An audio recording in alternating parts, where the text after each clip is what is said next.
Jedi খান পান্না, উনি এর আগেও ইতিপূর্বে আপনাদের মাধ্যমে উনি জানিয়েছিলেন উনি যে আমাদের যে সাবেক মাননীয় প্রধানমন্ত্রী শেখ হাসিনা ওনার পক্ষে উনি একজন আইনজীবী হিসেবে নিয়োজিত হতে চেয়েছিলেন। এর আগেও আপনাদের মাধ্যমে উনি এই ইনফরমেশনটা দিয়েছিলেন। তো এরপরে পরবর্তীতে উনি একটি অ্যাপ্লিকেশন করেছিলেন ট্রাইব্যুনাল বরাবর, এবং এই অ্যাপ্লিকেশনটা উনি ইয়ের কাছে নিয়ে আসছিলেন, রেজিস্ট্রার বরাবর নিয়ে আসছিলেন, কিন্তু যেহেতু আইনজীবী নিয়োগ হয়ে গেছে রেজিস্ট্রার, সেক্ষেত্রে রেজিস্ট্রার এটা অপারগতা প্রকাশ করেন এবং উনি এটা পরবর্তীতে উনি এই অ্যাপ্লিকেশনটা বাই পোস্টেও পাঠিয়েছিলেন। যুক্তরাষ্ট্রের 1 নম্বর জিম চেইন গোল্ড জিম এখন আবারও বাংলাদেশে বসুন্ধরা আবাসিক এলাকা ও বসুন্ধরা সিটি শপিং মলে।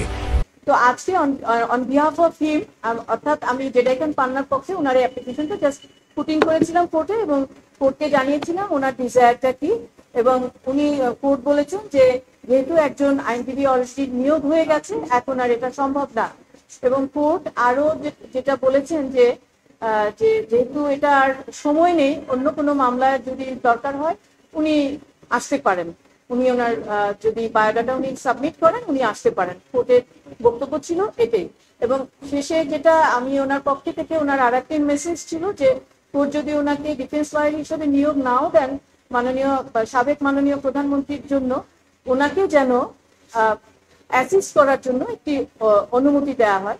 কোর্ট বলেছেন যে না, এটা সম্ভব না। আপনারা আর যা জানার দরকার বা ওনার কিছু, যেহেতু আমি ওনার পক্ষে ওনার অন বিহাফ অফ, যেহেতু উনি আসতে পারেন নাই, আমি ওনার পক্ষে অ্যাপ্লিকেশনটা পুটিং করেছিলাম, আপনারা ওনার কাছ থেকে সবকিছু জেনে নিতে পারেন আরো।